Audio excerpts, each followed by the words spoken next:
ये जो पैसा 138 करोड़ है, ये महाराष्ट्र की जनता का टैक्स पेयर का पैसा है। ये किसी के घर का पैसा नहीं है कि खरीदी करने जा रहे हैं आप। महाराष्ट्र के अंदर पावरलूम इतनी बुरी हालत में है, 15-15 दिन पावरलूम भिवंडी में बंद रहता है। उसको देखते हुए इनको इस टेंडर में पावरलूम को रिजर्वेशन देना चाहिए था।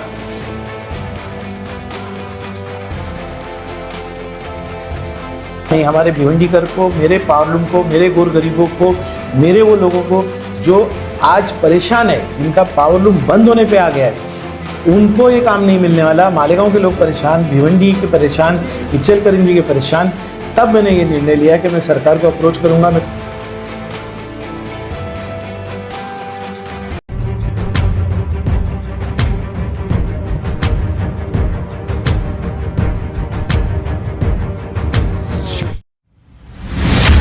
भिवंडी की जनता की भारी डिमांड पर हैप्पी शॉप ने बढ़ाई अपनी फ्री पेट्रोल की स्कीम। अब हर 500 रुपए से ऊपर की शॉपिंग पर मिलेगा फ्री पेट्रोल।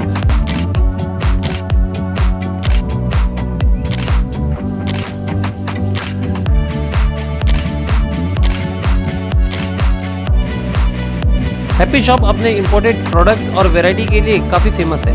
एक बार जरूर विजिट कीजिए happy shop at supreme petrol pump, Chavindra, Bhiwandi. Hello friends, मैं फिरोज मेमन, दावाजी में आप सभी का स्वागत है। हम सब जानते हैं भिवंडी शहर एक औद्योगिक नगरी है, एक इसको टेक्सटाइल मैनचेस्टर कहा जाता है। और यहाँ पे आज से पहले, मतलब एक दशक से पहले, यहाँ पे 80% पावरलूम थे जो बिजनेस था भिवंडी शहर का। और अब ये घट के जो है ये जो इंडस्ट्री है, ये धीरे धीरे जो है श्रंक होते जा रही है। और अब हम कहेंगे कि सिर्फ 40% पे आके भिवंडी शहर का जो उद्योग है पावरलूम का, वो सिर्फ 40% पे रह गया। अब यहाँ पे महाराष्ट्र सरकार ने बहुत सारे इसके ऊपर पॉलिसीज़ निकाली थी कि जो भी सरकारी टेंडर होगा वो इन पावरलूम्स को दिया जाएगा। पावरलूम जितने महाराष्ट्र के अंदर है, भिवंडी के अंदर, मालेगांव में, इचलकरंजी में। और इसी के चलते जो है एक बहुत बड़ा टेंडर यहाँ पे कॉल हुआ है जो सरकारी स्कूल के जो बच्चे हैं उनके यूनिफॉर्म का, जो कि करीब 1,28,00,000 रुपए का टेंडर, 128 करोड़ रुपए का जो टेंडर है। तो अब इसके अंदर महाराष्ट्र सरकार ने जब टेंडर निकाला, जब टेंडर कॉल किया, तो यहाँ पे उन्होंने ऐसी अड़चनें और ऐसी हम कहेंगे शर्तें रखी है जिसमें महाराष्ट्र के कोई भी जो वेंडर्स है, जो टेक्सटाइल मार्केट के जो लोग हैं, जो व्यापारी है, टेक्सटाइल व्यापारी, वो इस शर्तों के ऊपर खरे नहीं उतर रहे। और इस वजह से जो है गुजरात और राजस्थान के जो टेक्सटाइल मर्चेंट्स हैं, वो लोग जो है अब इस टेंडर को उठाने की बात कर रहे हैं। अब यहाँ पे एमएलए भिवंडी ईस्ट के एमएलए रईस शेख, उन्होंने ये एक मुद्दा उठाया और उन्होंने कहा है कि जो अगर महाराष्ट्र का व्यापार है, महाराष्ट्र का अगर काम है, तो वो महाराष्ट्र के लोगों को ही, महाराष्ट्र के व्यापारी को ही मिलना चाहिए। उसके पर उन्होंने महाराष्ट्र के मुख्यमंत्री एकनाथ शिंदे से मुलाकात की, उन्हें पत्र दिया और ये मांगनी की है कि जल्द से जल्द इस टेंडर के ऊपर करेक्शन किया जाए। और करेक्शन करके जो महाराष्ट्र के जो टेक्सटाइल के जो ओनर है, जो महाराष्ट्र के जो टेक्सटाइल व्यापारी है, उनको ही ये कॉन्ट्रैक्ट दिया जाए।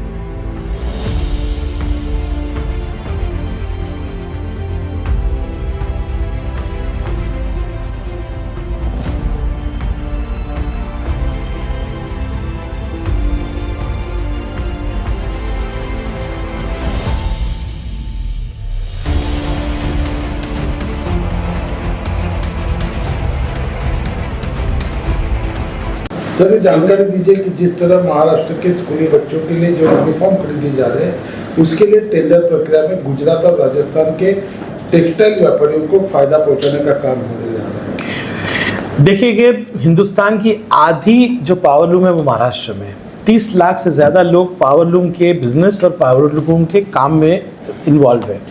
और ये 30 लाख लोगों को रोजी रोटी जो है आती है वो पावरलूम से आती है।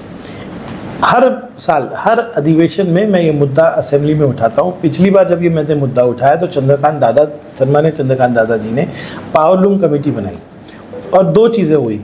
उन्होंने खुद कहा कि अब जो कपड़ा सरकार खरीदेगी वो पावरलूम से खरीदेगी। पहला निर्णय हुआ कि जो 27 लाख साड़ियाँ खरीद रही है सरकार, वो पावरलूम के जरिए खरीदी। अब पावरलूम कमेटी बनी, पूरे महाराष्ट्र में हम घूमे, भिवंडी, मालेगांव, इचलकरंजी, नागपुर, शोलापुर, सब लोगों से मिले। कमेटी ने 3 महीना काम किया और कमेटी की एक सिफारिश ये भी है कि आप कपड़ा जो खरीदते हो, सरकार जो खरीदती है, वो पावरलूम से ले। ये जो पैसा 138 करोड़ है, ये महाराष्ट्र की जनता का टैक्स पेयर का पैसा है। ये किसी के घर का पैसा नहीं है कि खरीदी करने जा रहे हैं आप। और महाराष्ट्र में बेरोजगारी है, महाराष्ट्र के अंदर पावरलूम इतनी बुरी हालत में है, 15-15 दिन पावरलूम भिवंडी में बंद रहता है, उसको देखते हुए इनको इस टेंडर में पावरलूम को रिजर्वेशन देना चाहिए था। और इतनी गलत बात है, जब ये टेंडर निकल रहा था तो पूरी जानकारी पावरलूम फेडरेशन पावरलूम यंत्रमाग महामंडल से लिया गया। उनसे सारी इंफॉर्मेशन लेने के बाद टेंडर में क्या किया गया, कोई भी भरे, टेक्सटाइल वाले भरे। और कौन लोग आ रहे हैं, गुजरात और राजस्थान से लोग आ रहे हैं।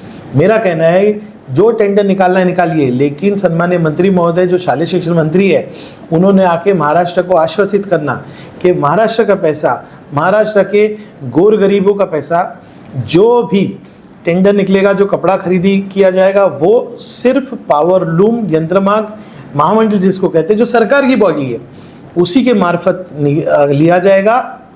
और ये काम भिवंडी, मालेगांव, इच्चल करंजी, शोलापुर, नागपुर, ये जो गरीब लोग हैं, जो छोटे बिजनेसमैन हैं, बहुत छोटे बिजनेसमैन हैं, आज इनके पावरलूम बंद होने की कगार पे आ गए, इनके ही मार्फत लिया जाएगा। ऐसी गवाही मंत्री महोदय ने महाराष्ट्र को दे। फिर वो टेंडर कैसे निकालना है, उसमें क्या कंडीशन देना है, वो उनका काम है। लेकिन कपड़ा अगर सरकार के पैसे से लिया जाएगा तो वो पावरलूम से ही लिया जाना चाहिए। पूरा ये टेंडर का क्या स्टेटस है? अभी उन्होंने पब्लिश किया, उनकी प्रीबिड मीटिंग चल रही है, उसमें आने वाले सब बड़े सेठ है गुजरात और राजस्थान के। तभी हमको जब ये माहिती मिली कि अब इसमें हमको ये काम मिलने ही वाला नहीं, हमारे भिवंडीकर को, मेरे पावरलूम को, मेरे गोर गरीबों को, मेरे वो लोगों को जो आज परेशान है, जिनका पावरलूम बंद होने पे आ गया है, उनको ये काम नहीं मिलने वाला। मालेगांव के लोग परेशान, भिवंडी के परेशान, इच्चल करंजी के परेशान। तब मैंने ये निर्णय लिया कि मैं सरकार को अप्रोच करूंगा। मैं सम्मान्य मुख्यमंत्री जी से मैंने बात की है, असल में मुख्यमंत्री जी से कल भी मिलूंगा, तमाम लोगों से मिलूंगा और कहूंगा कि ये टेंडर को रद्द कीजिए, नया टेंडर लाइए, जैसा लाना है लाइए, सिर्फ पावरलूम को काम दीजिए, ये मेरा कहना है। उस पर जब आपने मुख्यमंत्री से बात की तो उनका क्या ये था? क्या मुख्यमंत्री के पास उस वक्त मुझे लगता है माहिती नहीं थी। मैं दादा भूसे को भी लेके गया था और इत्तेफाक से तभी बात हुई जब हमारी कमेटी ये रिपोर्ट देने गई। तो कल प्रॉपर बात होगी, असेंबली में मुख्यमंत्री होंगे, उप मुख्यमंत्री जी होंगे, मिनिस्टर्स होंगे, तो अच्छे से उनसे बात होगी। और मुझे उम्मीद है कि सारे संगठन, मैं आपके माध्यम से अपील भी करता हूँ, सारे संगठन जिन्होंने हमें निवेदन दिया था, आज वो सरकार को बोले कि देखिए इसमें सभी लोग हैं, भारतीय जनता पार्टी के भी लोग हैं, शिवसेना के भी लोग हैं, समाजवादी, कांग्रेस, सबके लोग हैं, सभी लोग सरकार पे दबाव डाले कि ये काम सिर्फ पावरलूम को मिलना चाहिए। तो ये टेंडर कितने का था? ये 138 करोड़ का टेंडर है।